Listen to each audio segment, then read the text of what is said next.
എന്തുകൊണ്ടാണ് ഈ തൊഴിലാളി സർക്കാർ എന്ന് പറഞ്ഞ അധികാരത്തിൽ കയറിയിരിക്കുന്ന പിണറായി ഗവൺമെന്റിന് കണ്ടില്ലേ? അദാനിക്കും അംബാനിക്കും കൊടുക്കാനുണ്ടല്ലോ. എവിടെന്ന് പറ്റാൻ മുഖ്യന് സാധാരണക്കാരനെ കാണാൻ സമയമില്ല. പാവപ്പെട്ട അമ്മമാരെ കാണാൻ സമയമില്ല. അദാനിയെയും അംബാനിയെയും സ്വപ്ന സുരേഷിനെയും കാണാൻ മുഖ്യമന്ത്രിക്ക് സമയമുണ്ടല്ലോ. എന്തുകൊണ്ടാണ് 8 മാസമായിട്ട് ഇവിടെ സെക്രട്ടേറിയറ്റിന് മുന്നിൽ സമരം ചെയ്യുന്ന ഈ അമ്മമാർക്ക് എന്തുകൊണ്ടാണ് നീതി കൊടുക്കാൻ പറ്റാത്തത്? എന്തുകൊണ്ടാണ് നീതി കൊടുക്കാൻ പറ്റാത്തത്? ഉറപ്പായിട്ടും പിണറായി പോലീസിലെ ഗുണ്ടായിസമാണ്. ഗുണ്ടായിസം തന്നെയാണ്. ഞങ്ങൾ ഇത്രയും നാൾ ഇവിടെ സമരം ചെയ്തു. സഹന സമരമായിരുന്നു ചെയ്തുകൊണ്ടിരുന്നത്. ഇപ്പൊ ഞങ്ങളെ പ്രകോപിതരാക്കിയത് പിണറായി പോലീസ് തന്നെയാണ്. ഞങ്ങൾ പാട്ട കുലുക്കി ഉണ്ടാക്കിയ പൈസ കൊണ്ട് വാങ്ങിയിട്ട് ഞങ്ങളുടെ മൈക്കാണ് പോലീസ് ഗുണ്ടായിസം കാണിച്ചെടുത്തോണ്ട് പോകുന്നത്. എന്ത് സമയം കഴിഞ്ഞു എന്നാണ് പോലീസ്.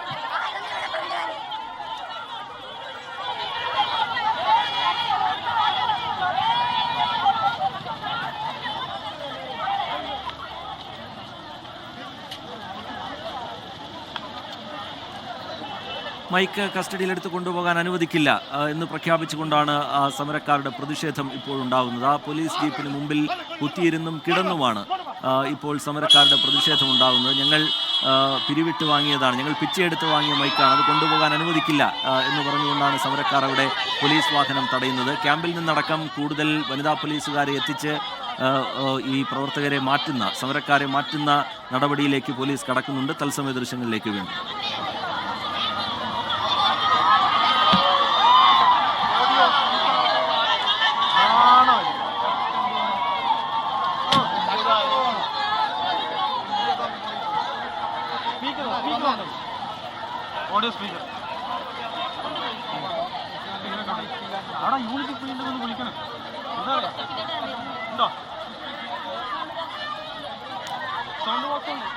ക്ലിഫ് ഹൗസിന് മുമ്പിൽ നിന്നുള്ള തത്സമയ ദൃശ്യങ്ങളാണ് പ്രേക്ഷകർ കാണുന്നത്. കൂടുതൽ പോലീസുകാരെ സ്ഥലത്തേക്ക് എത്തിക്കുകയാണ്. സംഘർഷ സാഹചര്യങ്ങളിലേക്ക് കാര്യങ്ങൾ പോയിരിക്കുന്നു. ഇപ്പോൾ ഈ സമരക്കാരുടെ മൈക്ക് പിടിച്ചെടുക്കാനുള്ള ശ്രമം, അനുമതിയില്ല എന്ന് ചൂണ്ടിക്കാട്ടിക്കൊണ്ട് അത് പിടിച്ചെടുക്കാനുള്ള ശ്രമമാണ് പോലീസിൻ്റെ ഭാഗത്തു നിന്ന് ഉണ്ടാകുന്നത്. അത് തടയാനുള്ള അവരാൽ കഴിയുന്ന രീതിയിലുള്ള ശ്രമങ്ങൾ സമരക്കാരുടെ ഭാഗത്തു നിന്ന് ഉണ്ടാകുന്നു. പോലീസ് വാഹനത്തിന് മുമ്പിൽ കിടന്നും കുത്തിയിരുന്നും സർക്കാരിനെതിരെ അതിരൂക്ഷമായ വിമർശനങ്ങൾ ഉന്നയിച്ചും മുഖ്യമന്ത്രിയെ നേരിൽ കാണാതെ ഈ സമരമുറയിൽ നിന്ന് പിന്നോട്ടില്ല എന്ന് പ്രഖ്യാപിച്ചും സമരക്കാരും അവിടെ തുടരുകയാണ്. 4-5 മണിക്കൂറായി ക്ലിഫ് ഹൗസിന് മുമ്പിൽ നടക്കുന്ന സമരമാണ്. അതിനെ പലതരത്തിൽ കഴിഞ്ഞ മണിക്കൂറുകളിൽ പോലീസ് നേരിട്ടു. അത് ജലപീരങ്കി പ്രയോഗിച്ചും 4-5 തവണ ജലപീരങ്കി പ്രവർത്തകർക്ക് നേരെ പ്രയോഗിച്ചും ബാരിക്കേഡിന് മറികടക്കാനുള്ള സമരക്കാരുടെ ശ്രമത്തെ തടഞ്ഞുമൊക്കെ പോലീസിൻ്റെ ഇടപെടലുണ്ടായി. ഇപ്പോൾ ഈ വാഹനം കടത്തിവിടാൻ അനുവദിക്കില്ല എന്ന് കാണിച്ചുകൊണ്ടാണ് സമരക്കാരുടെ പ്രതിഷേധം ഉണ്ടാകുന്നത്. കൂടുതൽ വനിതാ പോലീസുകാരെ അവിടേക്ക് എത്തിച്ചിട്ടുണ്ട്.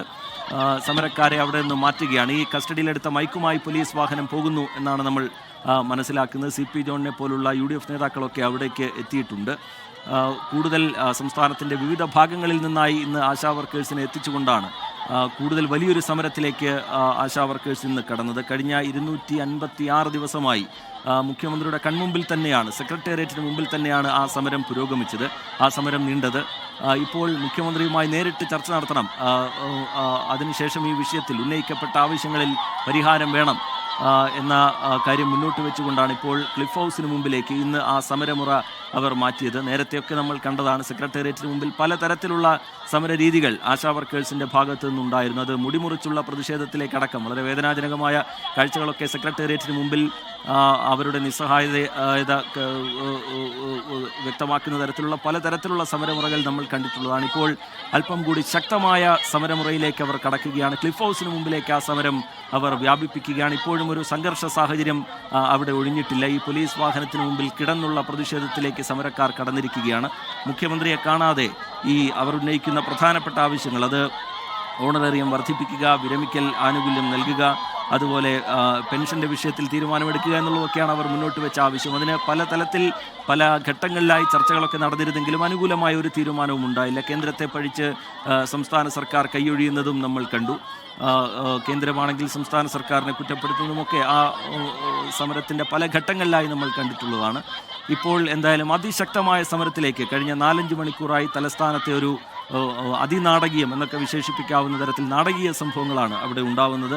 ഇപ്പോൾ അവിടെ ഈ സമരക്കാരെ പോലീസുകാർ മാറ്റുകയാണ്. ക്യാമ്പിൽ നിന്നടക്കം കൂടുതൽ വനിതാ പോലീസുകാരെ എത്തിച്ചിട്ടുണ്ട് എന്നാണ് നമ്മൾ മനസ്സിലാക്കുന്നത്. അതിനിടയിൽ ഒരു വനിതാ SIക്ക് ഈ ഉന്തിലും തള്ളിലും പരിക്കേൽക്കുന്നതും നമ്മൾ കണ്ടിരുന്നു. ലോകത്തെവിടെയായാലും ഏത് സമയത്തും 24 വാർത്തകളും ഓഗ്മെന്റഡ് റിയാലിറ്റി പാക്കേജുകളും എക്സ്പ്ലെയിനറുകളും വിശദമായി കാണാൻ ഞങ്ങളുടെ YouTube ചാനൽ നിങ്ങൾക്ക് സബ്സ്ക്രൈബ് ചെയ്യാം.